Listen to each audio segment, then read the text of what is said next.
know Rob Dyrdek's Fantasy Factory? Yeah. I've tuned into it a little bit, but I don't know. I'm not really like up to date with it.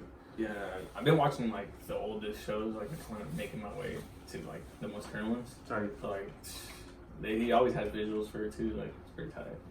Yeah, I've seen a bunch of like rappers go. Oh, actually, I don't know if it was Rob Dyrdek or that other. It was some other like skate guy, I think. And he had like a bunch of rappers that were coming to his studio. And he had like some Fantasy Factory type of shit where it's just like this giant like playground for skate parks. Oh no, that's Rob Dyrdek. Oh, okay, he's still saying that. Yeah, that's Rob for sure. Yeah, like the Young and Reckless guy. Yeah. His cousin. Yeah. Okay, cool. So like, but yeah, that place always looks sick. I saw it at like cool music videos. Yeah, you used to watch Rob Big? No. It was Rob Dyrdek. It was on TV with Big Black. No. No, probably not. Damn. No, sounds familiar. I do remember the Fantasy Factory shit though. Just because Drama, he was talking about. Yeah, Drama, that's the guy. Yeah, Drama was talking about how he wasn't really on the show, but he was. Yeah. So they wouldn't pay him, right? Uh-huh. But if he made like an appearance, like if they're like, oh, like we need you to make an appearance or whatever, like he would get paid $5,000 just to appear, right? That's crazy. So he would always try to like butt his head and like, hey, do you guys need me? Do you guys need me today? Like, you know, because he wasn't really part of the show, but he was part of the show, you know. So it was crazy. He's like, yeah, I didn't really get paid. Only thing if they needed me, like, I was like, that's crazy. Because the whole time I thought he was like part of the show and everything. He's like, nah, only like on specific days. Yeah, but that's still crazy. Pretty fucking good. 5,000 just to just to show up. Pop your head in. Yeah. Where were we though? I forgot what you were asking. Yeah, we remembered that we needed to get the video. We got that going, set up. Hopefully, I got enough like memory on my phone to last the whole duration of this. But we'll see. It's gonna be a trial and error thing. I'm sure we're gonna like figure out a bunch of things and get better next time. It's only my second podcast, first time with somebody else on it. Last time I was just up there by myself doing how it takes. Like I like get a good couple minutes in it, and then I like pause or freeze up or something. I'm like, fuck, gotta restart. Nah, bro, that's the authenticity of podcasting. Yeah, exactly. You know? It's just live. You just no go and fly with it. It's not like recording where you can like delete the take and redo it and keep certain words and shit. Like making a song. Yeah, exactly. Yeah. But yeah, what else have you been up to? The Big Bounce. You got Audio Sunset coming up, right? Audio Sunset, yeah, about that, dude. So some crazy news came in today. They're actually postponing that. Oh shit! So apparently there was some issues with like the city of Sacramento or the county of Sacramento and El Grove City and all that, like some permit issues. Yeah. So but it wasn't going to. Yeah, it's still going to happen. They're just postponing it to another date to be announced. Yeah. But they are also going to have like a smaller event on the day of. But they gave the DJs like an option, like if you want to, you know, play that smaller event, you can, or you can just like opt out of that and just wait to play the festival. So you have to pick one or the other. You can't do both. That's what I kind of picked up from it, but I was just like, you know, I'd rather perform at a festival anyways. Like it's way more hype, you know what I mean? Yeah, I mean as long as it's still guaranteed to come soon. Right. Like yeah, I wouldn't mind waiting. And from what they said, it's supposed to be bigger than what they originally intended. Yeah, so I'm like, fuck yeah, I'm on. So it's more time to like rehearse and exactly and everything, and more time to promote. Yeah, that, and I was like, I have more time to find like some songs I'm working on and playing them at the festival, polish them up and everything. Right. So yeah, do you like cool debut unreleased music at shows and stuff? Well, I mean that one gig that I brought you out in, I did. Okay. But after that, I did at Enzo in San Jose. But I've just been trying to make more shit. Come out when you got like San Jose shows at clubs and shit. Wait, is that again? I said I'm probably 21. I can come out to your shows. Oh shit, that's right. At like clubs or whatever. You can make before it. That, I couldn't get in. Hey. Yeah. I usually try to, but if I don't feel confident, I won't play it. Yeah, absolutely. Because I do that at shows, like I did you shit, but then it kind of backfires because I'll take forever to like get it the way I want it and polish it up. So I have like one song that I'm finally finishing up the mix for now that I previewed at that show, the No Plus Ice one that you DJ for the mix party. Yeah. That shit was in March. It's already fucking October today. You're like, I'm barely even putting it out. Yeah, but yeah, just like it. Yeah, exactly. I got some guitar on it from John. He laced it. And I've just been working on the mix, trying to get that dialed in. Because I've been trying to work on my mixes. you finished that book you told me about. I forgot what it was called.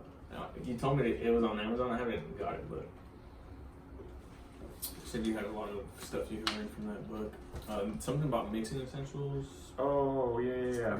The one by Mike Senior? I think yeah, so. it It was like a big book. It was like some huge small recording secrets for the home studio. Yeah, there you go. It was from Sound on Sound Presents. That was pretty sick.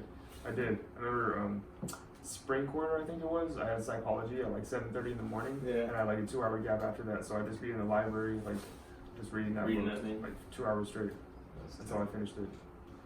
Just take a bunch of edibles and zone out at school. It's pretty fun. Just zone out, kind of like you just hit the bomb. Yep, exactly. That pretty shit. Yeah, but other than that, yeah, just traveling with the big bounce, kind of just trying to network and just do my own thing. I also do an operations internship with a security company. Oh, that's cool. not like full time. Yeah, but it's still like extra income. Yeah. I'm kind of like all over the place, just that's DJing good though. for the big Be bounce, versatile. DJing events, interning, Building your network in multiple avenues. Yeah, Pretty much. Just like you can Bro, do. we probably should have done this in the beginning, but why don't you like formally introduce yourself to everybody who's He's like, I'm gonna rewind it back. I'm gonna cut this part. Run it back over it. And, like, tell us about you, what kind of music you make, how long you've been doing it, what got you into it. For sure. What you're trying to do in the next like couple years. Yeah, for sure. Well, my name is Juan Plasencia, otherwise known as JAYxBERN. That's my DJ and producer name. I'm from Modesto, California. Currently, I kind of bounce around from Tracy to Hayward because my family moved to Tracy after I graduated high school. I've been producing for 5 years now, and honestly, growing up, music wasn't really like a thing I wanted to do. Like anybody can ask. No, you're good. Like my mom till this day, she always was like, I always wanted you to get into music, but he was always like, nah. And like anybody who asks my mom that, like she'll tell you like, yeah, he never wanted to do music. Like I don't know, I just didn't want to do it, right? Yeah, I feel you. But then took some time and then it just kicked in. I wish I would have started back then. Yeah, like for sure. Learning piano or any instrument, And so then I got into college, right? And my best friend was dating one of my friends from UC Merced. Well, I met him through her. And he was DJing at this party at UC Merced. He invited us too. And he's like, before the party, he let me like play with his mixer, his tractor mixer and everything. And that, I don't know what it was about that day. It was just like, damn, I want to get into music, right? And so I didn't have the money to buy a mixer or a controller at that point. So I just decided to torrent some shit. Just torrent to Logic Pro. And fucking, just went from there, started making beats. So I thought I was making beats. They were kind of trash, but so you started out more of a hip hop direction where you're just producing. And yeah. I just started as a hip hop producer actually. Not even EDM, because EDM is like my niche now. Yeah, exactly. But I started as a hip hop, and then I don't know, little by little, I just started getting into EDM. The way I saw it was like, if I get into EDM, start learning how to produce and mix EDM, like I'll be able to mix and produce hip hop easily. Because and you can always like incorporate EDM in your hip hop production and vice versa. Exactly. So I was just like, it kind of made sense to me. I just wanted to ask before I forget because I'm high and that happens. Fuck over there and say. No, I'm just kidding. Do you think it was the technical side of DJing that got you into it? Because before, like you said, instead of getting into like an instrument or something that was just live music oriented, do you think it was the fact that now you're working with like computers and more like technology? Do you think that had anything to do with it? Or like what was it about DJing specifically that got you when everything else didn't? You know what I mean?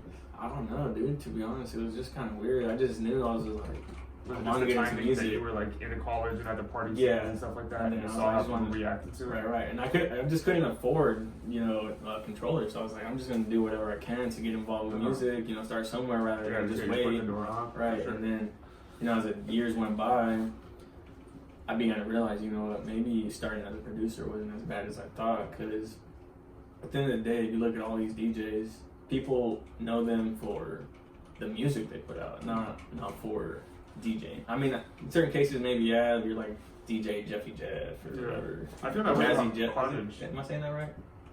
Jazzy Jeff. Oh, you're talking about Will Smith and. No, I think DJ Jazzy Jeff. There we go. Yeah. No, like, you know, the DJs who like scratch and all that, like they're known for DJing and scratching and whatnot. Yeah, for sure. But, you know, I'm talking about like DJs who put out like their singles and their albums and all that. They're known for their music, and then second for their DJing. You know? So I'm like, if I plan to go big, you know, or at least be somewhat known, I'm not gonna get known from just DJing. Like, I have to put my own shit out. Yeah. So that's kind of where my mindset was at. Yeah, you make a good point, because like all the EDM artists that I listen to who like go out and DJ all the time, like I've never been to any of their shows, but it's because I know their singles and shit. Exactly. And like I'm not heavy into the EDM scene like that, so I wouldn't know otherwise. But like their singles are what was big enough to transcend the genre and reach and like grab people like me. Right. So where now I'm more inclined to be like, oh, maybe I will go to the show because I already like know their music like that. True, yeah. I mean, that's how it happens, you know. Exactly. Also just like the combination of EDM artists with like rappers or hip hop artists. Dude, that's very common, you know. I mean, think about it, like Logic and fucking Marshmello, you know. Yeah, it's true. I'm like, are we allowed to cuss on this podcast? Oh, yeah, I heard cursing. Like, his mom's listening, like, oh my god. I'm sure my mom sees a bunch of shit on here. It's just like, oh my god. Sorry, Mom. Hi. Hope you and Molly are doing good. No, but yeah, so it's just like, you know, examples like that. Just get the EDM name out there and hip hop name. You know, vice versa. It's pretty cool. Do you now have any interest to go back and like pick up any instruments or anything like that, or do anything? Oh, for sure. Like, I've been really trying to learn more of the piano roll. Right. Also the I can't think of the name right now. The like being able to play melodies in certain keys. Because I used to just make melodies. Theory. I used to just play or make music just whatever I thought sounded cool. I knew nothing about like key mixing in key or like doing melodies in key. Yeah. I'll just do whatever sounded cool, right? And so now I actually started watching videos on music theory, and now in my DAW I actually have preset MIDI files that I can just drag into Logic and say I want to do a song in the key of A or whatever. Yep. I just drag it in, and I can see what notes are in that key, and I can just, you know, go off that. And things are starting to sound better, you know. That's good. That's one thing that I wish I stuck with more, because I used to be in band for a couple years when I was younger, and then I like put it down when I got into rap, and I was like, oh, those two, like just my young naive mind, I'm like, oh, those paths are never gonna intersect. Yeah. But then I got older and I realized like hip hop is no different from any other music. It's all boiled down to the same theory. So now that I'm like getting heavier into guitar and shit, and I'm relearning all that, and I get like, now when I'm producing, like you said, I can go in and it's just gonna sound that much tighter because I have a bigger grasp on what I'm actually doing, as opposed to just being like, oh, that sounds cool, or it sounds like it'll fit, which is still a good, like, if you just go by your ear, ultimately that's the... I mean, yeah, if it sounds good to you, it's gonna sound good to someone else. Exactly, because sometimes you hear shit that's like, not the way it's supposed to be, like, by textbook rules, but it sounds good. Right. Like John Frusciante not tuning his guitar the way it was supposed to be, but it just came out tight because it was unique and different. And that happens a lot with hip-hop, too. And even like with things like, this isn't really theory related, but distortion, like how that whole wave came when XXX came with the Look At Me song. Like, prior to that, distortion, like digitally, distortion was always seen like as on the bass and everything.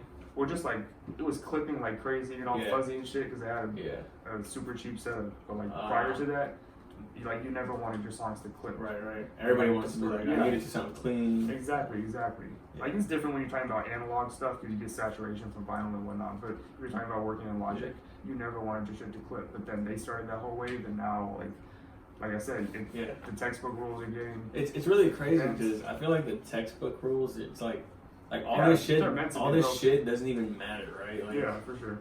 Like to the artists and DJs, they notice and they're like, oh, that's not how it should be, blah, blah, blah. But then you go to like normal, regular people who just listen to the music and they're like, it just sounds good. I don't know what the fuck you're talking about. Like, I mean, as long as it sounds good to the average ear, like they'll be like, oh, that shit slaps, you know. As long as it slaps in their car, slaps in their headphones, whatever. I definitely agree. I just think that you kind of have to know the rules before you can break them, you know what I mean? Yeah. Like, there's a right way to do it where it still slaps, and then there's a wrong way to do it where it just like, even the average listener can listen to it and be like, that's off. To a certain extent, It's off.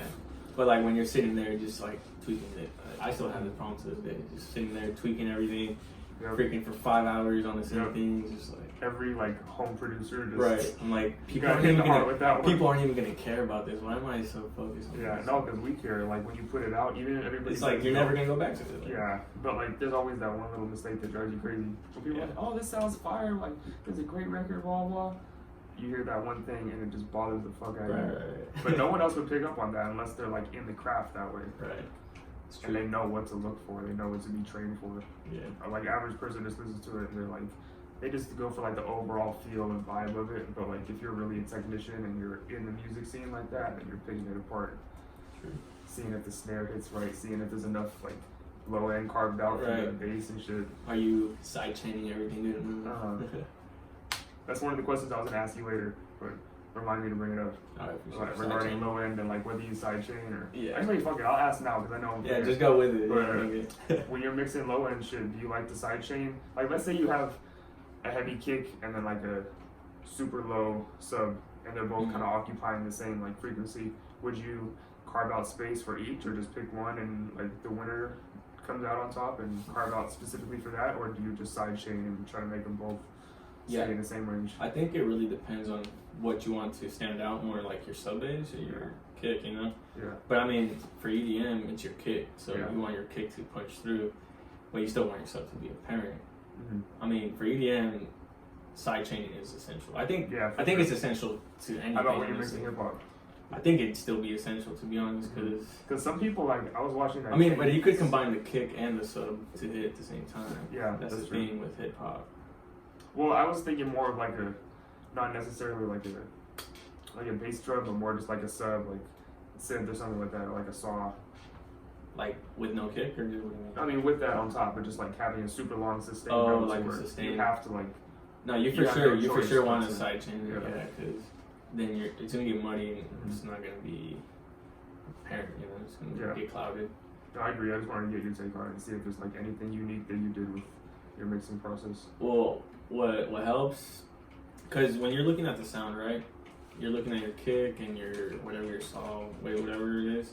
What's good to do is like to export your sub, like once you put the sidechain on it, to see how much it's sidechaining, because you'll export it to audio.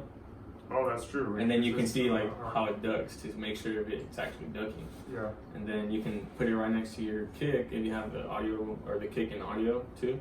You can like see like as soon as the kick ducks is the sub coming in, you know? Yeah, that's true. I mean, a lot of plugins already have like the visual, the visuals for you on there. Yeah, but it's just like some people just like to see like to make sure. Yeah, like, for sure. It really depends. It's all to preference, you know. At the end of the day, so. I'm not gonna lie, like I've never really. I mean, I messed around with it before, but typically I don't really sidechain any of my kicks. But that could just be like me not knowing enough to do that, or maybe I just don't like have that situation enough to where I have a sub clashing with the kick. Yeah. Well, the thing is with hip hop, there's not as many sounds either, so you're not occupying too much space. But like I said, EDM is like 20 plus tracks and shit, so it's like harder. But yeah, like the rule of thumb I feel is like you have to sidechain everything to your kick, because the kick is like the most important, right? Yeah, definitely EDM.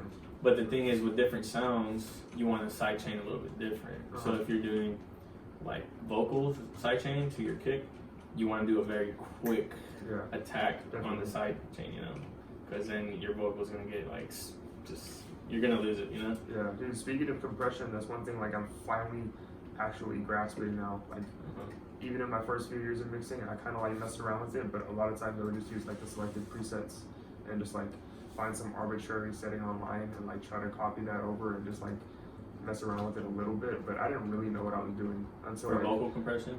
Yeah, usually that's mostly what I use it on, but just in general, like compressing on everything. I was like, because I don't know, I've always been that way with like, even when I was younger, I'd get a toy, I just throw away the manual and try to like figure it out myself. Yeah, exactly. That's how I would do shit like my whole life.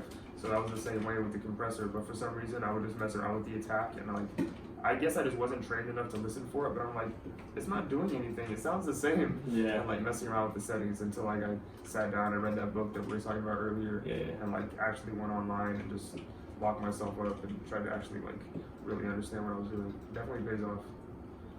But I'm like kind of disappointed in myself that I like put so much time into mixing. But not really, I would just like I was recording myself at home, but I wasn't like actually trying to get better at mixing until like a couple years in. But then even then, it took me. I feel like personally, it took me way longer than it should have to get to like the level I'm at now, which still isn't that great. But hey, I'm there with you, bro. I don't feel that great either. But sometimes I feel like I'm making so much process, progress, you know? but then I listen to my shit and I finally got that reference plugin for mastering the mix. Yeah. Like I actually bought it this time instead of just trying to. Wait, which one? It's I don't know. It's just this reference. Oh, dude, you know what? I need to send you. There's Ozone 8. They just they're basically giving out free download for Ozone 8 Elements. Oh yeah, I have it. Did you get it? Yeah, I got it for like free or whatever. Yeah, you can reference your tracks. I got a big discount, but it wasn't free. Yeah, I guess they're getting it on free now because I they're coming like out with Ozone 9. Uh-huh. So they're just like, there you go. Dang, I didn't know you could reference it in there. Yeah, there's on Ozone 8 you can I forgot because there's certain you can use like the EQ dynamics and then like add a bunch of other shit, you know? Yeah. I forgot which setting it was. I have to look on my laptop, but you can insert whatever track you want to reference it to and like switch it on and off. Oh, dope. Yeah, that's basically what you do in reference, but I like it because it goes even more in depth and you can like solo out certain frequency ranges to see how like only your mid range compares to that of the reference track. Exactly. You can see like that's helped me a lot. It even has like visuals to show you how wide each frequency range is, so you can like match the stereo imaging and whatnot. It's definitely helpful for sure. Nice. And you can do, it shows you like the LUFS and the peaks and obviously all that stuff, but what you can do is gain match it to where you're like... To where it sounds like similar, right? Because a lot of times if you're just listening to like a mix versus a mastered song that's already commercially released, it's going to sound different regardless. You'll be like, damn, my mix is weak. It's just not, you haven't mastered it.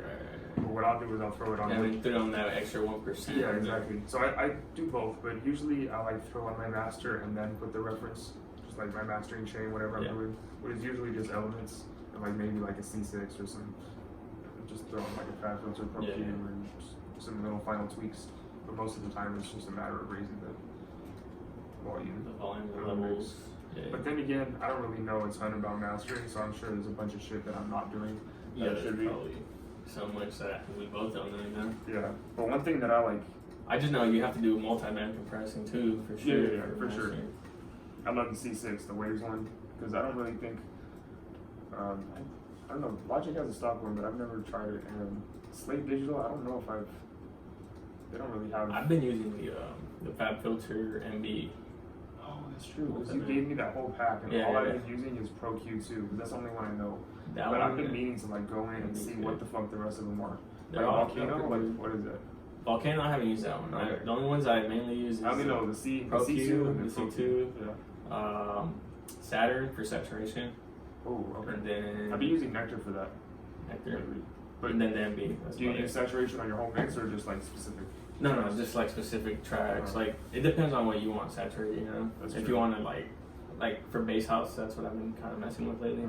I try to saturate the bass. So I tried doing that with like a little bit of outboard gear with that channel strip I was talking to you about, like maybe a year or two ago. I started messing around with that, but I just maybe it was just like a placebo thing in my head, but I felt like plugging it into some like outboard, not really analog, but kind of analog. It was like a super modern, cheap piece of gear, but just the thought of like running it through that, I felt like maybe it would give it some sort of I don't know if it really did or not, but it was cool to like mess around with and actually like physically EQ, like turn knobs and shit. See, I've never done that. Yeah, instead of just using the mouse pad. Right. But that was fun. I don't really think I'd do anything. I mean, that's the thing too, though. Like sometimes you'll realize things or learn things just by accident. Like the dopest shit will happen. Yeah, that's definitely happened to me. That happens to everybody. I feel like.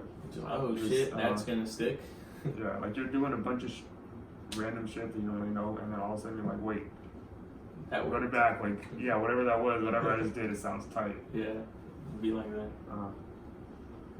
That's what I love about engineering. Like, you just lock yourself up and mess around with plugins like day in and day out. Yeah.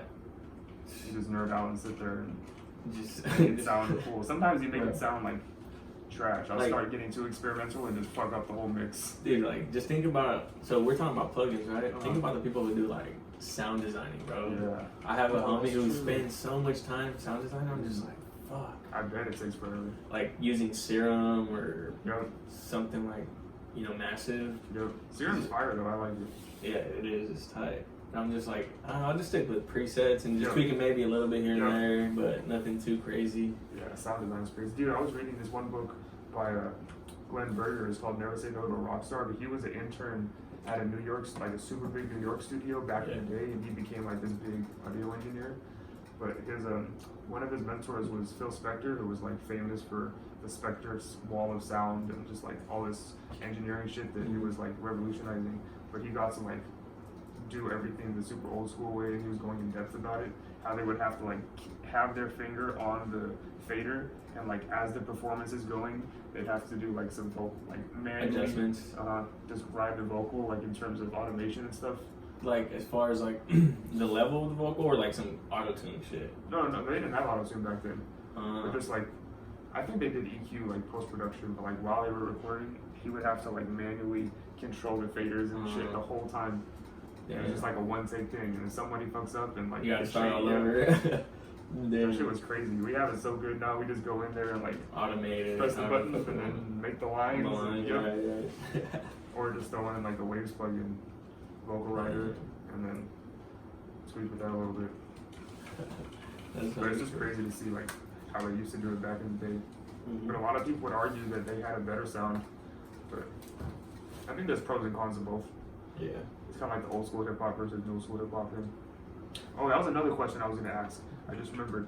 What's up? So like, so I know personally I do feel this way about hip hop, but maybe not so much for you. I don't know. You said you got into it like 5 years ago. Yeah. Like EDM. Yeah. So do you think that the scene that you like fell in love with is different from the one that you got into once you started like really getting in the game and putting out your own stuff? Or do you feel Well, like I know similar? it's becoming way more popular. Like EDM. But do you think for that's sure. changing like the culture of it? That you like? I feel like But you were promised one thing, and then once you got into it, you're like, oh, this is cool, but like this isn't what I thought it would be. nah, that's not really where my head is at with that. It's more like music that I listened to back in the days, or you know, before I started producing. It still sounds kind of the same now, with the exception of all these like other subgenres. Yeah, it's But, definitely like breaking out more. Like I mean, like the whole big room, like it's still around, like it sounds the same and everything. But I just feel like maybe EDM might be heading towards a direction where it's gonna like hit a huge change, you know, especially like I was saying, all these huge subgenres that are coming. Like maybe it won't even be classified as electronic anymore with all these subgenres. I'm sure the umbrella would just be electronic, but like you said, so many. Yeah. I mean, the same thing happened to rock back in the day, and then happened to hip hop, and now more so EDM, just because it gets more popular, and then people break out into their little niches. Yeah. But I was just saying that because I always had mixed feelings about the way hip hop is at now, like the culture that I fell in love with when I was younger. I was listening to like lyrical shit. Like, yeah. Now you got like these mumble rappers and shit. And I hate to like be closed-minded like that, like I used to be. So I did become more open-minded to it, and I do enjoy the music that comes out now.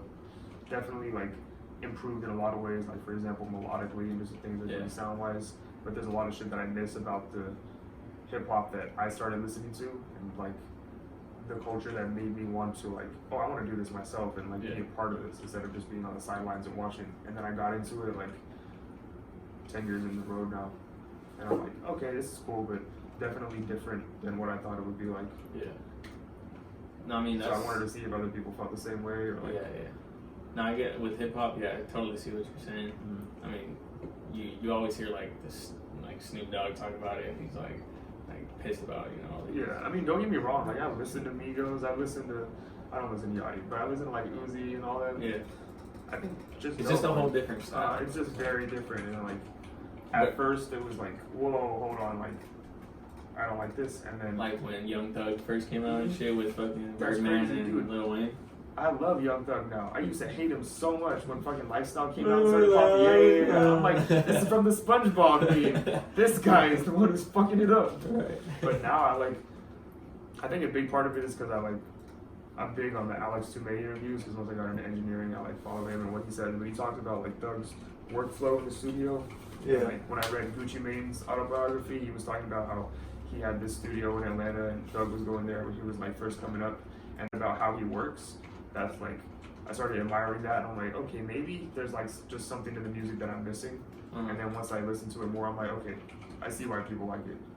And like some of the songs I do fuck with now, not all of them, but and like what he's doing in terms of just being the outlier. Yeah. Like I was also reading like some article about this where they talked about how once Young Thug was coming out with like the dress and shit and doing all that, but he was still like at the top. Like people started realizing that it's okay to be like come out of left field and just do some weird shit. He's like, my marketing's off.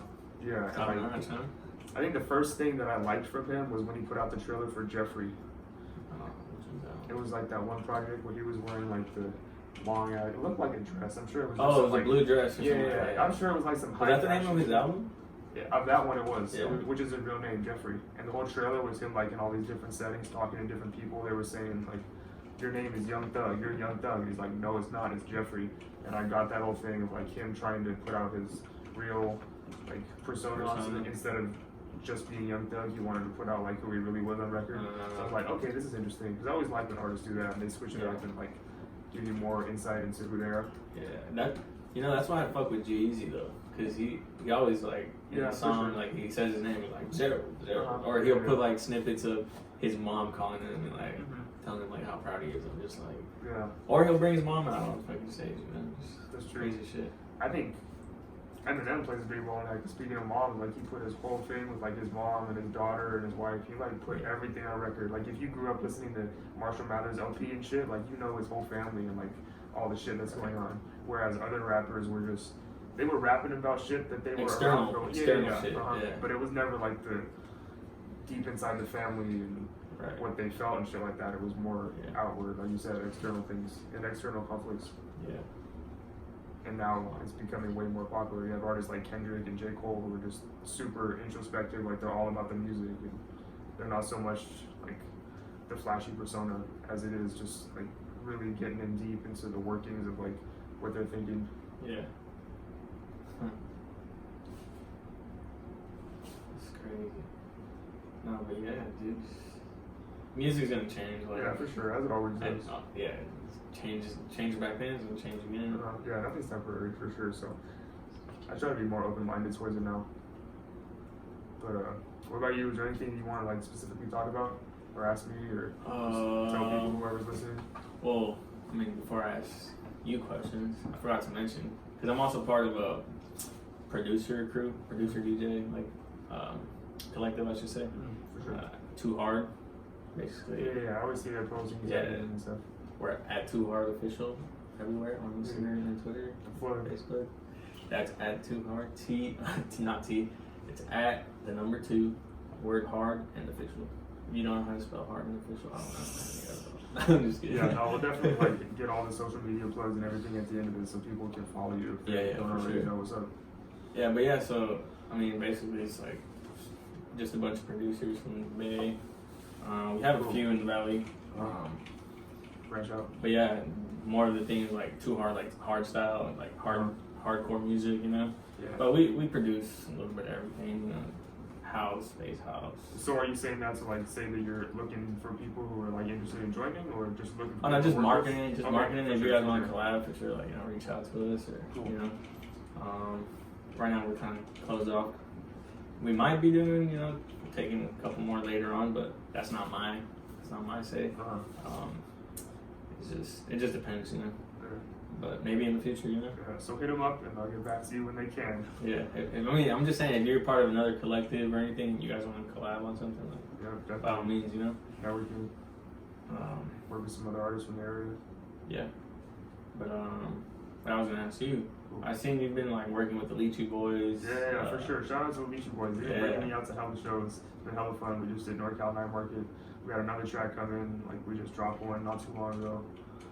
Doing a bunch of shit with them. They grind. They're always doing I shows. see that too. Yeah. I'm just like, since like the day I met them at that show that we did, like they've always shown love too. I'm just like, that's definitely. They're super supportive. And then, dude, once I started listening to their music and seeing them perform live, like I love their live show.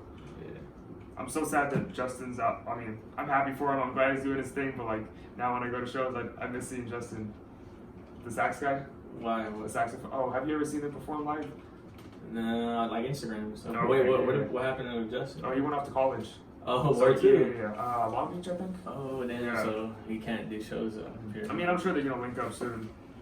And like, don't get me wrong, everybody else is great performers, but like me and my friends been talking about that, how much we miss the sax man. Yeah. Everybody agrees with me. That's a vibe though. Yeah, he has super great like stage presence and everything, and musically he's also great. All of them are. So Yeah. shout out to Leachy Boys. Yeah. At the Leachy Boys. Yeah. I don't even know if that's your tag to me. No, I think it is. Yeah, you're right. At the Leachy Boys, Vince, Daryl, aka Misunderstood, Kyle, aka DJ JAYxBERN, and then Justin. Nice. Have you like done anything with Bleach Sun lately? I haven't. We actually haven't worked together. We've gone like back and forth on Instagram. Like we sent some snippets.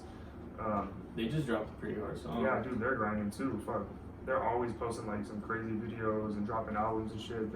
I know. Hey, Juno's Rocket coming soon. Juno. Yeah. What's up to Dylan Morgan and Dylan? Yeah. Simone. Dude, I still have to give them their poster from the release party. I think we got an extra one too if you want that. I know. Yeah, I do. All right, cool. That's like one of my goals. I'm trying to like from every event that I go to have like a flyer or something to like frame up. Definitely, dude. I still keep all the like because I've never sold all the tickets that I got for when I was doing opening gigs and shit. So like, too bad I didn't sell all of them, but I do still have a bunch of leftovers that I like keep for memorabilia's sake. Makes sense. See, for the shows that we don't have like physical flyers for, like I'll keep the digital file and then just like go print it out. Yeah, for sure. You got to. Yeah. And I always save like the wristbands and shit. Nice. From that I get from the promoters and stuff, like backstage, whatever it is, or artist and management or something like that. Those are always safe. I have like a little box at home with all the stuff. All your memorabilia. Yeah, and I got my first royalty check like framed up on the wall. What? Yeah. From what, like ASCAP or something? No, from just distribution stuff. So just like from Spotify streams and shit like that. Wait, but where does that come from? I get it from DistroKid. DistroKid? See, I have DistroKid too, but I switched over. This is my first year, so I don't know once a year's done how they just email you something. I think no. You got to go to your bank, like bank tab on the actual website. Yeah. And then you can go like select your withdrawal preferences, see if you want to get a check or a direct deposit or whatever. Can you do that? So here's the thing. So I'm on I think it's like the group account, like a group account or label account or whatever. Is there any way to like put a bank for every single person, or it has to be like one bank? Because I only have the like the single artist one where it's just the one person. That's a good question, but I'm sure you could like look it up or something like that.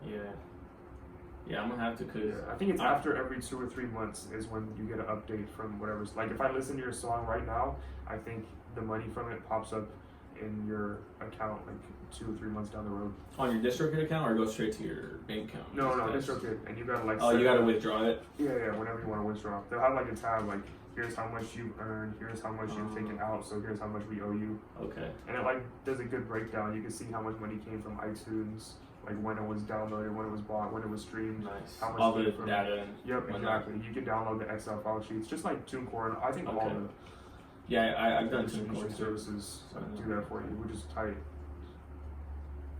And then, I mean, you got like Spotify for artists after track. Yeah. And Apple too now. Oh, damn. They had a beta. I got on it, and then now they released the full version. So it's pretty much like Spotify artists, same thing. Yeah, because I think the majority of my plays come from Spotify anyway. So like everything else, I don't really track. It's just bonus. See, that's the one thing I like about Spotify though. Once you hit 1,000 streams, it like shows you. In iTunes, it doesn't. Just a star. It's like for your top track or whatever. Yeah, that's true. Damn, I was gonna ask you. But then it's kind of shameful when you have songs that aren't at 1,000 yet. Right. It just shows less than 1,000. Right. It's just like, damn. I'm not popping like that yet. Right. Yeah. What were you gonna say? Dude, I forgot what I was gonna ask you. I was gonna ask you something earlier and I forgot. Hit the ball, remember? Oh no, I remember now. What's up? So you know how we're talking about DistroKid and damn, okay, kind of scared me for a second. No, that's Kai. No, so what's up, Kai? ASCAP you know how you get royalties from that too? Do you have ASCAP or? No, I actually haven't like signed up for either of them yet. I've been putting it off forever. I know I need to.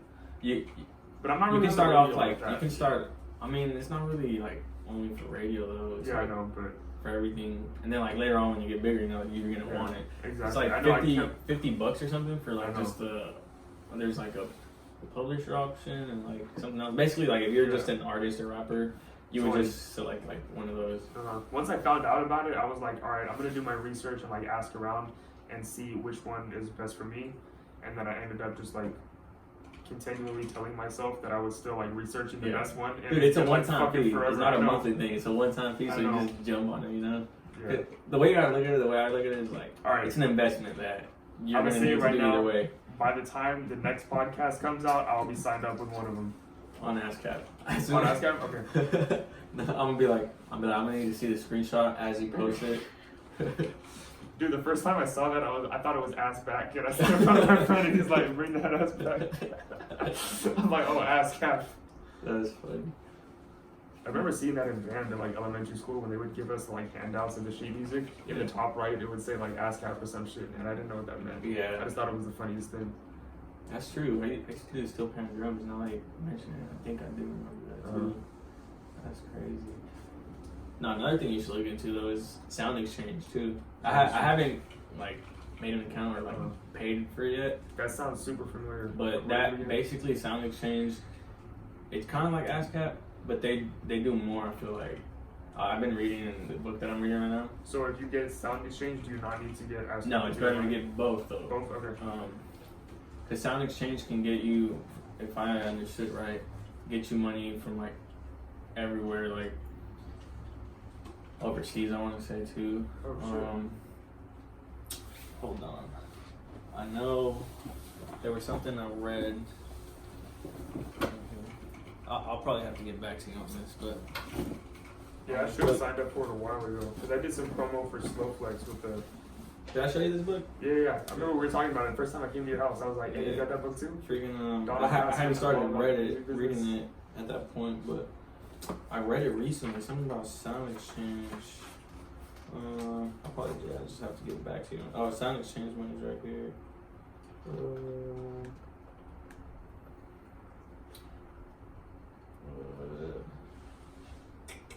Did you pause it?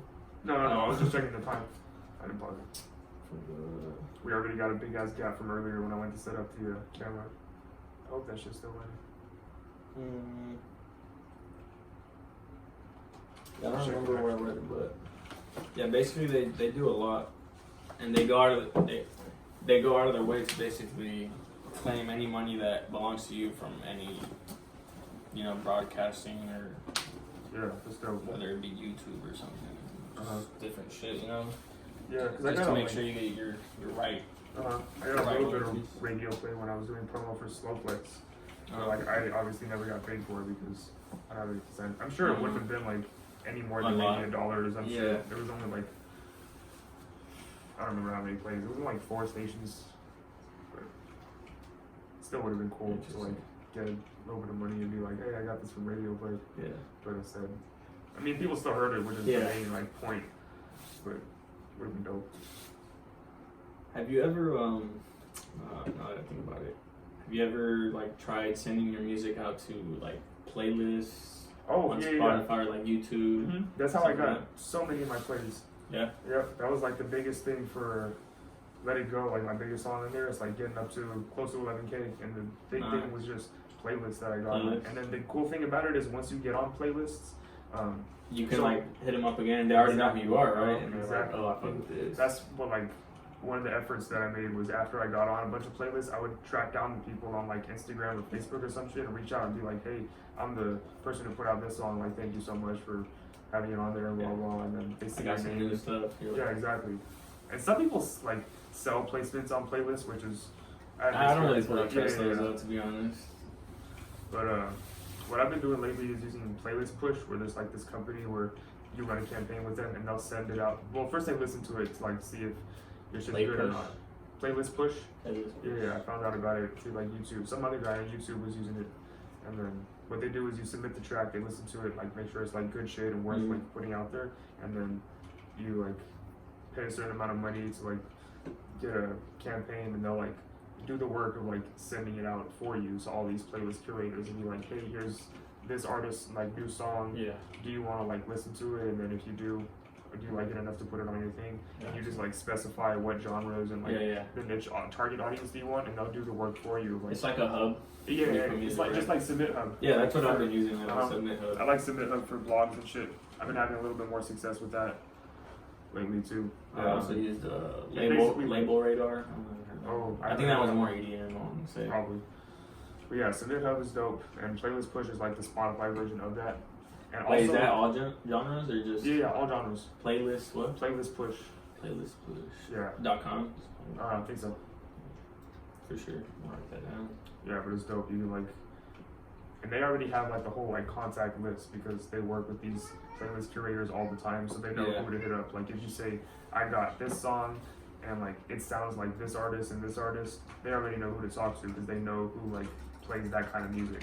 And they'll hit them up for you, and then they give you like updates and emails every time your song is added to a playlist. And then at the end, you go to the dashboard. I can show you after, but like you go to your campaign dashboard and you get reviews even from people who didn't add it, and they'll tell you like what they didn't like about it. Just like Submit Hub if you use the premium like credits. Feedback and stuff. Yep, exactly, which is dope. And sometimes just like, oh, I didn't like this and this about the mix, and then next time when you go to make the song, you have that in your head like, oh, this is what I fucked up last time. I need to like make sure that's dialed in when I put this one out. Right. Okay. Also, what I realized that you can do, which I didn't know about until like a month or two ago, but you can use the Spotify for Artists like website to submit your song to a playlist. to Spotify. Like I haven't had luck on that. I've only tried 2 though. I've only tried one song. I tried that for Poison. I didn't get anything, but I kind of fucked up because I sent it too close to the release date. So they're like, is that a thing? Like, do you send it too close to the release date? They say they need 4 weeks to like have time to sift through all the submissions. So let's say you submit it to the playlist like a week and a half before. They're probably not even gonna listen to it. Like even after it's released, it won't get taken off their radar. I think it has to be like aside from release radar because that's just like an automatic algorithm thing. But I think they have to like listen through the submissions before your song comes out. I don't think they'll add it to any playlist after it's out unless it's like a big hit and like just keeps running up numbers. Then maybe you'll notice it. Yeah, I don't think it would tell me on the app. I think it has to be on the on the website and desktop. Yeah. That's crazy. Yeah, but I remember when I was clicking on the release date, there was like a little notification that came up that's saying like, oh, that's kind of pushing it. Yeah. Like you should set a release date farther down so that our like staff have more time to listen to it and get to it. Otherwise, you just get lost. Because I'm sure they get a billion submissions a day. Right, yeah. So they gotta have time. That's a lot of shit to do. You gotta like physically listen through all of them and like then think of like, okay, which playlist does this fit and blah blah. Right. I mean, that job seems cool because you listen to music all day, but I'm sure they get annoyed. Yeah, I would never do that. I feel like it's like A&Rs, you know. Yeah, exactly. They probably get so much music too. That's why I feel like I don't even bother sending it to A&Rs. Like, rather send it through like YouTube playlists now. To be honest, that's true. Because what I recently word of mouth, just send it to your friends and then word of mouth and smaller playlists. Because what I learned recently is like if you're sending your music to like say you're not at your fullest potential in making music yet, right? And obviously we know that. Yeah. And you're sending music to labels or A&Rs, and if they listen to your shit and they're like, this guy fucking sucks. Like, why does he keep sending shit? Or like, he's not that great. Yeah. And they just block you, you know, or that's true. They block you or email or whatever, and then you kind of burn that bridge low key. For sure. And I always say let the labels come to you. Right. Have enough of a fan base to where you even have leverage once they do give you an offer. Or maybe you don't even need a label. Like, once you get good, like you'll fucking just pop off on your own, you know? You could definitely do independent. Tons of artists doing that now. But like, if that's the route you do want to go. Right. Because signing to a label still has tons of benefits, but at least be big enough to where they. That just means you gotta pay them money though too, because they're gonna take a cut. Yeah, that's what I'm saying. They have more leverage over you if you're a nobody though. Yeah. But like Logic, when he signed, he was already hell up there, so he could go in and be like, "These are my terms." He had bargaining power. Exactly. Yeah. He's like, "This is what I want. If you can't give that to me, I'm gonna go to somebody else." Or just stick on my own. Yeah, exactly.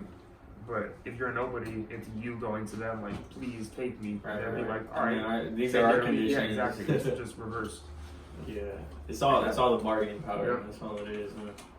Isn't that what happened like Uzi with his XO Tour Life? He like barely got any of the money that came from that song. I didn't even know that, to be honest. Yeah, I think Yachty signed a 360 deal. A bunch of like new artists are just getting fucked. Yeah, 360 is fucking your tour money, that's your merch money, that's everything. But you get such a big advance that like it takes forever before you even pay that back and you start taking home money again. Yeah. You know, I've been learning like some pretty fucked up shit in that book that I'm reading. Oh yeah. Like for producers, like there's certain cases where if the artist doesn't recoup, you don't get your money until they recoup. Like if they don't reach a certain amount of sales or whatever, you like say you have $15,000 waiting there for you from this album or track or whatever, but if the album or the track doesn't hit the goal that it goes back to paying at the label first. Yeah, like the producer doesn't get shit till that gets paid. Yeah, and then you hear people sign for like $3 million or shit, and then it takes forever before they even pay that $3 million back. Yeah. So like if you work and if they put out an album, it might do good, but if it doesn't do like great or stellar, good is not enough, and they're still going to be in debt, and therefore, like you said, you're not going to get your shit either. Even though you work for nothing, then. You know. Yeah, I mean, you still get your name out there and shit, but like you had nothing to do with that whole situation, and you're getting hurt by it. That's why I'm starting to question, like, maybe independent is better. You go, just that's a why better so way people are doing it. Just independent. I watched or listened to a podcast on Mike Stud. You know who Mike Stud is, right? Yeah, I see that name all the time. So you know, he was basically talking about how he went from college playing ball, baseball, and then he just went to being rap. He kind of rapped on the side, and then dude, kind of that's just a story popped with off. so many people He just right popped now. off, like he was playing baseball, and then he just started rapping and popped off. And he was independent for so long. Yeah. He just kind of was like, you know, I can do this shit on my own. Like I already got the attention of all these people. Yeah. Dude, that's like so many college athletes end up becoming rappers or like musicians or some shit. Like Asher Blossom was a football player. Schoolboy Q was a football player. All these guys, they were like, oh yeah, I got up there and I realized, like, I either get hurt or they realize that they don't want to do it or they're not good enough, and they're like, well shit, my boy's rapping, or like maybe something I would try this, and then they end up getting big hella quick. Like Dax. Yeah, that one guy. He's coming up still, but he's getting up there now. He was I think he was D1, but he was up there like college basketball player. He was definitely like, I don't know if he was NBA level. See, that's what's cool. That's what's cool about like sports though. Like if you have a platform already, like you might have a following if you're a good player, you know. Like Lonzo with his album and shit. Yeah, exactly. See, like you'll get streams, like for sure. And even if it's not the greatest, like if you're decent, like people will still listen. Yeah, that's like Tyron Woodley. Like he used his platform as a fighter to start rapping and putting out music, and he got Wiz on a song like that. Nice. I'm like, dude, if it were me trying to get Wiz on a song, it would take me like 10, 20 years to build my like platform. But because he's already such a like well-known athlete, you just push it out and people know it right away because they're like, oh shit, that's Tyron Woodley. Right. Yeah. Going back to the whole Spotify thing, I don't know if you figured out how to put like your tour dates on there, or days you have shows. Oh, you're right. I need to get on that. So what I did was I did Songkick. Songkick automatically links to your profile. So on my profile now, like it has like the dates like on DJing or whatever, and I was able to put like the dates where I'm DJing, like for the big bounce wherever I was DJing, and then it just like the festival. Yeah, it just pops up. So like I can also select like artist pick, like the festival or whatever. Oh, fun. And playlist, and then I need to put it about. I still don't have that up on my. But now, like at the bottom, it goes. On tour. That's sick. Yeah. That's funny because I just went to a concert where I found out about it through that. Yeah. Yeah, it was like this rock concert. It was Frankie Benjamin, Chevelle, the 2 Days Grace. They were on tour. I was listening to them and I saw that. This was like way back that I found out about it, but it's crazy. I need to get on that. Yeah, I'm sure people are checking out my page. It takes about a week or so for them to like, once you put your dates and make their account or whatever, for it to go to your Spotify account. Yeah. And you can connect it to Facebook too. But mine wasn't really linking up, so I had to email them just in case, like if you have to do it, just email them and be like, hey, I'm having this issue. It's not linking to my Spotify. It's not like, because I was searching my name on Songkick, and it just wouldn't find it. I was like, it's not like finding my name. I don't know why. And they fixed it. They just give me like your Spotify URL and your artist name, whatever. And link them up. So there was that, but it's pretty easy to do. I don't think I had a problem with that, to be honest. Yeah, just make an account, like a regular account, and then you have to go to like the Tourbox website from Songkick, and then make yourself a manager of yourself, basically. Cool. Like, who do you manage yourself? Sure. Yeah. Dope, I'm down with that. Okay. Oh yeah, it's Kai. This cat. What happened to this cat's leg? Oh. They're both three-legged. One of them he's a rescue dog, right? Oh, Eden, you want to come on and tell the story? Let's hear the story about Kai. Why he doesn't have a fourth leg? You don't have to if you're busy. Well, I think Kai got into an accident. I think like he got hit by a car or something. Oh shit. Yeah, and then because he was like a street cat, Yeah. so when they found him, it was all like fractured and stuff. So they just had to amputate it because it was all infected. Sebastian was just born like that. Yeah. Poor thing. They still do fine on three legs. Yeah. They're like, we're the same. I don't even have to put a bell on them. I can just hear them hum. Limping.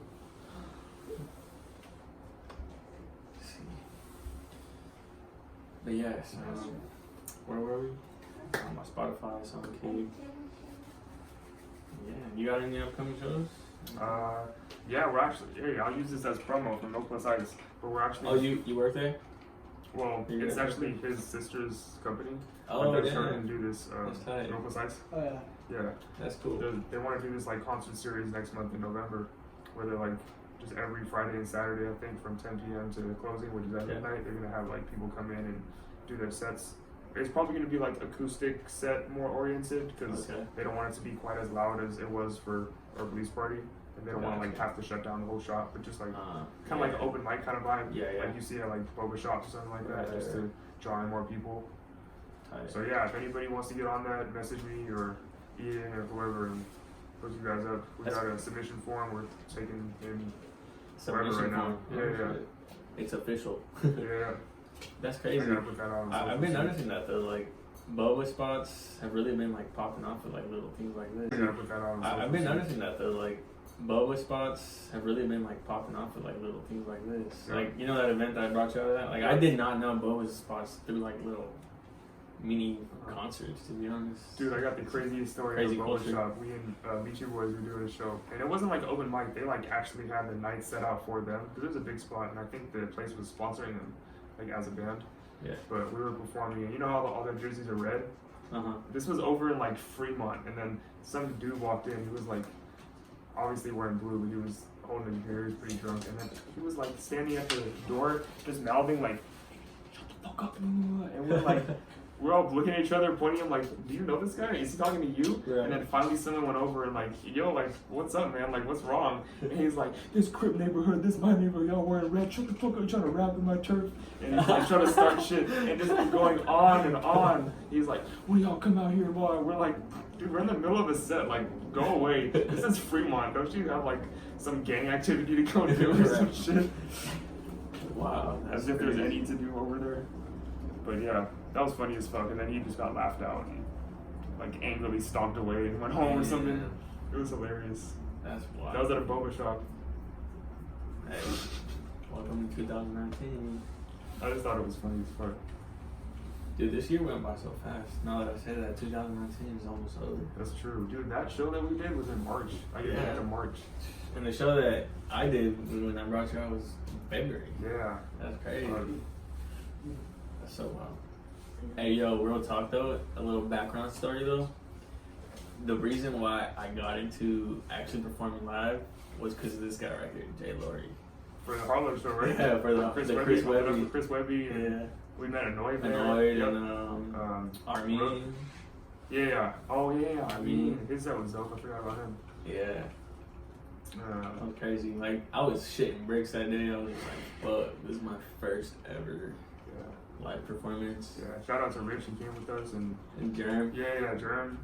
Everybody was over there. Not everybody, like, it was far, but, oh fuck, shout out to Drew and Andrew. They bought tickets and drove all the way up San Jose to Sacramento. They were like, my friend River came through. That was dope. We even got the VIP booth. Yeah, that was a tight night. That was sick. Was. And then it was your two friends. Yeah, my two homies, Cecilio and Gos. Yeah, I forgot his name. Yeah. Shout out to them. They came through with the recording and we put together that dope ass recap video. Yeah. That was sick. We got to meet Chris Webby in his fucking tour bus in the back. Right. When he pulled up, I gave him a lighter and everything. And we like didn't even get a sound check because that guy kicked us off. He's like, "Hey, Chris Webby's doing this meet and greet, so you guys gotta get off stage." You know what's crazy? I said like check, and then they cut us off. They're like, get this guy off. Yeah, I know. No, you know what's crazy? Remember how we took pictures? Uh-huh. Were you there when we took pictures with Annoyed? Yep. Dude, they were on my old phone, and I lost that phone at Escape last year. And I was just like, fuck, dude, what did I do with those pictures? Like, I thought I saved them or something to someone. Nah, bro, they're gone. Yeah. I think they're gone. All I have is that one picture of me and him in the back when we were like eating McDonald's, and I don't think he was, but like we were just chilling there eating, waiting for everything to get set up so we could sound check. I think Rich was like, "Hey, you guys wanna like pose for a picture or some shit?" And I gave him a lighter, and he's like, "Oh shit, they're from Connecticut," because their whole spot is from Connecticut. So yeah, dude, the one time I needed Google iCloud or Google iCloud, Apple iCloud tour, fucked me over. Dude, that shit always fucks me up. Like I don't trust that. But everything else is like transfers over. Really? Damn. I don't even bother with it. If I want something backed up, I manually back it up. Yeah, put it on laptop or something. Yeah, or on my hard drive or whatever. Yeah. Dude, that hard drive, I need to get a second one. If I lose that shit, my whole like career is gone. Yeah, I'm on my second start one all too. over. I'm on my second one too. You need to put like one of those tiles on it. Yeah, bro, do what I do. Fucking Yeah, you got the Velcro. Yeah, That's... just Velcro it on there. Hey, but that's dope though. I'm glad to hear that I got you in the performing. Yeah, dude. Performing is the shit. I've come a long way since then. I think I've done. I think Yeah, my goal. Going out there heavy. My goal for this year was to do like 2 to 3 shows, bro. I think I did like 5 or 6. Dope. Which is like I did that for sure. Definitely that's the goal, dude. It's always crazy when I go to like update my website and add like old show dates, because I like try to keep a running track and I just cross out all the ones that are done and keep all the ones that are coming up. So people visit my website, they like know where to come find me and see me live. But like now I just have this whole ass list of shows that I've done. And I'm like, damn. The resume. Yeah, exactly. The fucking resume. Damn. Yeah, now I'm more like, especially with like the festival being canceled right now, or postponed, I should say, not canceled. Trying to focus more now on the production for sure, because I want to start putting out more songs. See, what I had told myself was like after this festival this weekend, I was like, I'm gonna take a break from gigs, right, and just focus on producing and putting music out. But then it got postponed, so now I guess I'm gonna have time either way. But after that festival, I think I'm just gonna chill for a little, like next year, probably just like focus on my production for half a year. And not only that, I mean, I'm also planning to do my master's, so I need to study and take the test to get into master's international marketing. Dope. And I'm trying to do it in Germany, so. Oh shit, that's gonna be sick. Yeah, so like it'd be cool to head out there and do school and I know they got a big network. in Europe. Oh yeah, just network out there. You're getting your masters while like DJing clubs and everything. Yeah, dude, that'd be so tight, like DJ in Germany or something. I'll come visit. Hell yeah. I'm gonna try. So pretty fucking far, but I'm gonna try to make it. Yeah, Germany has good beer, so alright. Oktoberfest. Yeah, October right now. Oktoberfest. Popping. Yeah, dude, I've been trying to do the same thing too. I said the same thing at the beginning of summer where I was like, alright, I'm gonna chill with the gigs and I'm just gonna lock in and like try to work on some new music and whatnot. It's hard to say no, dude, huh? Yeah, exactly. Like, what I mean by that is I stopped going out of my way to search for shows, but then I had a big phase where I was just nonstop. I'm like, I'm not gonna say no, so fuck it, I'm just gonna postpone my break. Right. So finally I'm at the stage where it like eased up a little bit. But I'm grateful that I had that run where I was doing just a crazy amount of shows. I always look at it like boot camp, just like traveling all over the place and getting that experience in, and it does like translate, especially as a vocalist when I go back in the studio. And also in terms of just like overall sound, I know what people respond to live, and I know what to like. Yeah, that's true. If you need to tweak it or something. Yeah, exactly. Like I try to write songs like with the vision in my head of like, all right, how's this gonna go over when I'm on stage performing it? Right. So I want songs that are gonna sound good when you're in the car listening, and also like live. Yeah. I try to plan out like in terms of the arrangement, like like visually I can do this, like when I'm on stage, do this kind of like, not trick, but just like, I don't even want to call it choreography, but just like the type of movements and like what I want to do, and like tell them to put their hands up at this point, and I like get down on my knee and like strategically place like points where you're gonna maybe give like a little speech or something, and, you know, for sure, or just like a super emotional and breakdown part, or like who wants a free shirt right now or something, like, you know, just little things to like get the crowd involved and whatnot. Yeah, definitely. I also gotta like plan out my breath marks a little more meticulously, because I'm like, fuck, if I gotta do this all live, I'm not gonna be able to punch in. I gotta like, this big chunk is gonna take a whole like tank of breath, so I gotta make sure I get into breath right before this. Yep. But that's the thing, you gotta make it subtle enough to where you don't sound like you're fucking drinking a milkshake on the microphone. Like you gotta, you don't want to notice what you're doing, so you gotta like make it quick and just subtle. We're taking a hit from the bomb. Yeah, exactly. But otherwise, you just sound like breathy and very amateurish, and I don't want to come off like that. So I try to like write to perform. Yeah. Like I think that's what Tech 9 calls it. You gotta have the end goal in mind, like performance in mind. Exactly. Yeah. Because that's when you get the full experience. Like whenever people are like asking me about my music, I'm like, you want the full experience of who I am as an artist, come to a show. Yeah. Come to my show. Like not just like an opening set where I do one song or something. Yeah, like an actual.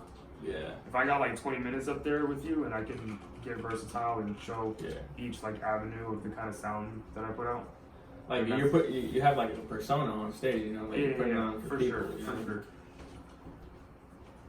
Like from the beginning of the show to the end of the show, it's like but like it takes more than one song, because especially if you're a versatile artist, you have so much more to offer than just that. Yeah. So I try to like plan out my set list too, to where it's like a roller coaster. Right. That's why, you know, that's why I kind of fuck with like Usher, bro. He's such a good performer. Usher, I've never seen him perform, but I was taking this master class. Dude, this master class, yes, I took one too. Yeah, dude, I didn't finish it yet. I just watched a couple videos, but I've been taking a lot of master classes online.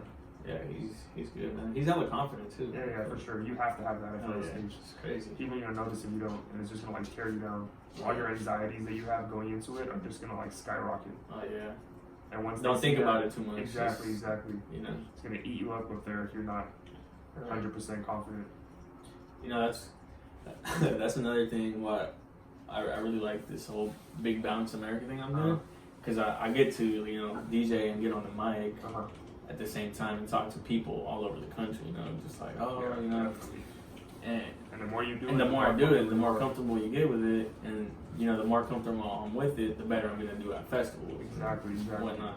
And like for the Big Bounce, I'm over here like saying like full on sentences, paragraphs. I mean, at a festival, you're not gonna be saying whole narratives, but it makes it so much easier to just be like, all right, let's go. Like just little things, you know, like 1, 2, 3. You know, it's crazy. It's crazy to put it into perspective. Like, I don't know. Very thankful, I should say. Just thankful for being able to do that and have that opportunity. Yeah, for sure. That's how I look at like smaller shows where I'm only doing like one song, like a guest feature or something. I'm like, fuck it, it's practice. Yeah. It's just getting in front of another crowd so that when it's time for like my big shows, I have that much more under my belt and I'm that much more prepared. Yeah, definitely. Preparation is key, man. Yep. Can't emphasize that enough, because you're prepared, you know, your show's gonna be whack. Exactly. I remember like early in my performing career, I should say, I was doing a show in Lodi, and it was second to last song I was doing, something like that. I was in the middle of the set. I think I did like 3, but it was a new song that I had just like kind of finished, but I didn't rehearse it enough. And it was like during the second verse, I just completely blanked out, and I had to go to the DJ and like motion to him like, yo, like fade it out, skip to the next. I don't remember my fucking verse. Because sometimes that's happened where it's close enough to the end where I can just freestyle the rest of it. Yeah. And it plays off. Yeah. I mean, it's not like as good as what I wrote, but at least people don't think I messed up. But that was so early in the verse. I'm like, dude, I can't freestyle a whole ass minute and 30 seconds in front of all these people. Right. Not that many people were watching me, but that was like traumatizing. And ever since then, I would give myself like, all right, I think the next show I was like, okay, a month out, I have to have my entire set like performance ready. Yeah. And then obviously, like the more shows I did, the more comfortable I got. I realized the that faster you can put it together. Exactly. Yeah, that's how I felt with DJing too. It's the same thing. But in the beginning, it's like, oh shit, I got a show down the road. I better start now. Right now, it's like, oh, you want to perform tomorrow night? All right, I'll figure it out. Ready. You're like, come in, because you already got an idea of how it should go down. Like you know how you want to play your songs already. Mm-hmm. Same thing with DJing. It's like oh, I already got all this music queued up, and like I know like what I've mixed before that sounds good. Like, fuck it, I'll be down. Oh, you just need me for 30-40 minutes? Like for sure, like easy. Freestyle it or fucking. I mean, especially now with the big bounce, like I could play with. I freestyle the fuck out of it. Like I don't play. You have to be able to improvise. Like yeah, I don't play sets that I plan. It's like just fucking freestyle it. Yeah. Yeah, I give it to you. Like as an artist, or you know, any artist out there, like rappers or whatever. It's hard, you know. Like I mean, you're up in front of like millions of people, or you know, not yet. Yeah, not yet, but you know, you're still in front of a crowd. For sure. Yeah. Like I remember when I first started performing in high school, that shit was nerve wracking. I'd be shaking in my seat, literally, like just like I had a seizure or something. It was bad, but I just told myself like I can't get to where I want to be if I'm not performing. Right. So, like it or not, push through. And I feel like I definitely had to change myself as a person to a certain extent to be able to be the kind of guy who's able to get up and do that. Yeah. But fuck it, like I gotta do what I gotta do to get there. Yeah, most definitely. I feel like it's harder to be an artist or rapper, I should say, because like you said, like if you fuck up, you forget your lines. Say you're drunk and you know, obviously a lot of rappers drink and shit while they're going on stage. Say you're just like fuck. I just totally blanked out. Yeah, you got to be able to play it off. Like improvising. Oh fuck! like I could just that'd be my first initial reaction. Like oh fuck, I fucked up. Yeah, know? But like the good people, they'll do that on stage and they'll fuck up and they'll play it off and make it funny and get the whole crowd laughing and they know exactly what to do. How to do it. You got to be prepared for anything to happen. Like I remember one time I went to a show and like for the first couple minutes the sound wasn't working. I couldn't get my beat to play, so I literally just had the crowd start clapping. Yeah. And I just performed the whole last song over them clapping. Nice. Just like a soul clap like that until we finally got the sound set up. So that's what I'm saying. Like you gotta you just improvise. And like you said, sometimes you do blank out. Even like the most experienced guys will still have moments. They get distracted or something happens. And maybe they have something going on outside, like behind the scenes, and it's just fucking with them. True. You just gotta be able to play it off and it's definitely harder for don't lose the crowd. DJs. Because I feel like as a DJ, I can just be like, oh, fuck, my bad, guys, I fucked up. Let's get this shit popping. Let's rewind that back and just play it. Like, And sometimes you just roll with, you don't even tell them that you fucked up. You just roll with whatever you did and make it sound like it was natural. And the best ones can do that. Be like, oh, fuck, what just happened? Yo. It's just tight. Anyway, we are getting pretty deep into time. So I was going to say, is there any like... My bad. Is there any like specific questions you have for your audience members or whoever's tuning in, or like, if not, then just list all your socials. I don't really have any questions. I mean, if you guys have, I guess, if you know my fans or whoever follows me out there has any suggestions or feedback or same, you know, something they want to hear from me, like just let me know. Like hit me up in the DMs or you know comments on my posts. DMs, give them your Instagram, your Twitter, Snapchat, whatever it is. Everything pretty much. Website. At JAYxBERN. It's JAYxBERN. Story behind that. J because my first name's Juan. X is a spacer, and Bern because my middle name is Bernardo. So kind of just made it. And it does sound cool, like JAYxBERN, like fire burn. You know, I've been trying to come up with like a signature. I think I'm gonna go with the whole JAYxBERN. Like. I don't know. I have to make it though. Yeah, I've been doing similar things. I get a lot of inspiration from like watching the old Muhammad Ali clips. He's like doing his little rap thing back in the day, and now when I'm on stage, wait. I might be able to just take that and use it. Maybe you can. But yeah, like I was saying, like you said, the signature thing. I've been going on stage and playing around with different ones, but I think one time I was like, I'm tall, but I don't play ball and shoot threes. My name is J Lo, that's spelled with 2 E's. And I like just get the crowd going like, ooh, okay, and then like tune in. Because it's funny with catchy and you introduce your name and everything. Right. So that's one thing that I've been thinking about too. And just like trying to come up with shit that sticks. Yeah, definitely. Because you want him to like go home and be like, oh, I remember his name because that catchy slogan or whatever it was. Or just like the burn or... Right. Like it's so cliche, but I feel like it gives it like a whole different... Like, oh, like he took a cliche thing and, you know, made it into this whole new thing. That's his name. I know other artists do that. Like I was saying Dax earlier, you know, it's Dax! Or he does that like high pitch, like scream, or like Tech 9, instead of just saying, hey, my name's Tech 9, it's like, Tech 9! Like that. Right. And that's gonna stick in your head way more than it would if like, hi, my name is Tech 9. Like, that's like weird ass shit. Yeah, that's a good point. Yeah, other than Website? that, website. Damn, it's a long one. It's on my Instagram. How did they get your It's new on my merch? Instagram. Because It's on my Instagram. Okay. So if you go to, it's honestly, the link is on every platform, like on Instagram, Twitter. So it's just on go my to bio. JVNTO and Yeah, they'll find everything they need. yeah, they'll find everything. Yeah, I have a landing page that, you know, gives them a couple options, and they can go directly to my website there. Dope. All the merch, videos, everything. So speaking of merch, what do you have? Yeah, I saw you the towel in that one post. Oh, yeah. I got the shirts. Yeah, What I else you got stickers. long sleeves, baseball tees. Okay. I got, you were saying towels, stickers. I also got crop tops for the ladies. I got yoga pants out there. Yeah, leggings, yoga leggings. There you go. Shout out to Printful. Yeah, you know you made it when you're walking around at like Starbucks or some shit. Those right, JVNTO, JVNTO like, yoga leggings. pants. Some white girl. Yep. Hey, no offense to the white girls. You're all cool. What else do I got? Anything else? Any upcoming Regular projects? tees, We already talked about the shows that got postponed, but like, Yeah. anything you're dropping coming up soon, or Yeah, I got Any well, I friends just you wanna dropped shout dropped Hawaii. It's a tropical song I made like last year, and finally went back and mixed and mastered it. yeah, I feel you're really sick. As of now, I have a couple songs I'm working on, more housey, bass housey stuff. I'm doing a collab with a couple collabs with my boy Alex from Washington. Cool. I need to finish that. I also have a couple singles that I'm coming up with on my own. Nice. I have a really catchy, like, I don't even know what genre I consider it, but I feel like it's kind of like EDM pop or some shit. Is that even a genre? Like, I'm sure EDM it is. pop? But that's dope that you're like. You know what? Can I just play the example? Yeah. I was actually gonna bring that up. If you want to play like some little Yeah. snippets as a treat for everybody who tuned in and stuck around this long. Right, I think we're right. like, what, an hour and 20 minutes into it?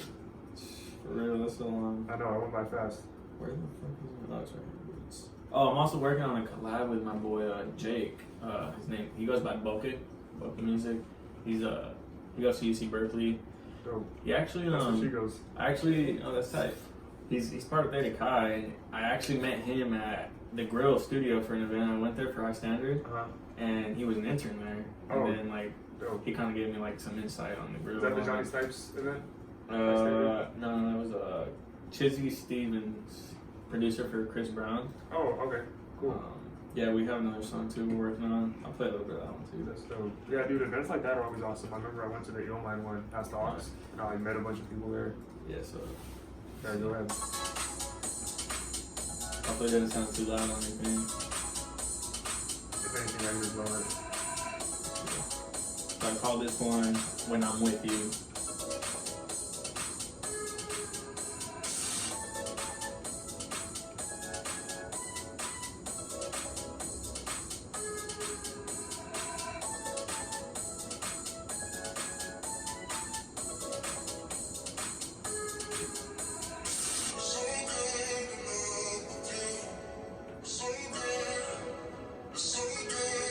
Very eerie. You know? Yeah. The tempo change is tight.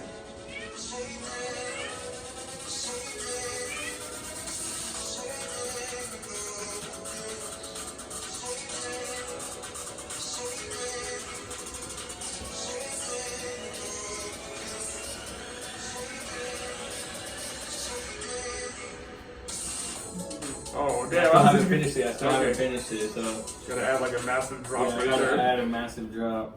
You can That's dope though. probably cut that, but here's my other one. I'll skip more forward into this one. Okay. Hold on. Here we go.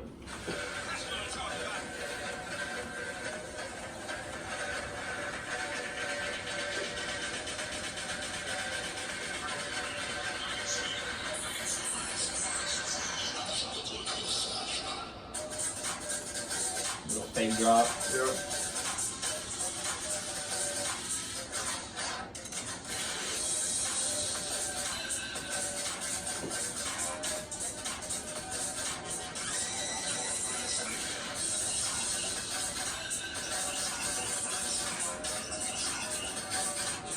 Call that one In My Grill. Cool. Yeah, I just got a couple different like songs that I should say a lot. I got a full library that I need to go back and like, just, yeah, dude, same. Every time I go in to record a project, I end up like spitting out hell extra shit that just lays in my laptop. But one of these days I'm gonna go through and all the unused beats that I like fucking spent money on, I need to go through and like put something out over them, so I didn't just toss money down the drain. Right. And like all the demos and like snippets of songs that I have, I need to go in and just lock in and finish them. Bro, you know what I just thought of? What's up? I could just send you like the file and you can like cut it. So it's like actual. Oh. But no, this was cool. This was live and like Yeah, I guess. did the play for him. But definitely we can put some shit. Like some the previews. snippet, Yeah, like a yeah, snippet. whatever you want to do, just let me know. You know, it's me. I'll probably get this up sometime. Let me see how it sounds. Okay. Like send me whatever it sounds like. For sure. Because I gotta I'll make upload a it to the decision based RSS on feed that. first, and then after that they send it to Spotify, and that takes a few days, I think. So if I get it uploaded today, You shouldn't get any like Copyrights. Copyright, Yeah, because it's it's not your out music. yet. So oh yeah, it's that's not out yet. So yeah. I mean, even if it was, I'm sure you could like email them and be like, "No, this is my music." Right. Like, that's happened to me before on YouTube. I remember I got some like email, they're like copyright notice. I'm like, "What the fuck? That's my song. Look at the video. I'm in it." No, You're I telling think, me I can't use it. they just email you letting you Yeah, know, but they so don't I remove made it unless, Mhm. like, say if it wasn't you. No, but I think they like wouldn't let me. I think you would have the decision though. Like, say if I used your music, Oh, right, yeah, and you didn't that's know true. me, and they notified you like, oh, this person using music, That's it would true. notify them, but then it wouldn't remove it unless you tell them like, oh, that's my music. I didn't give them permission. Like, Yeah. take it off.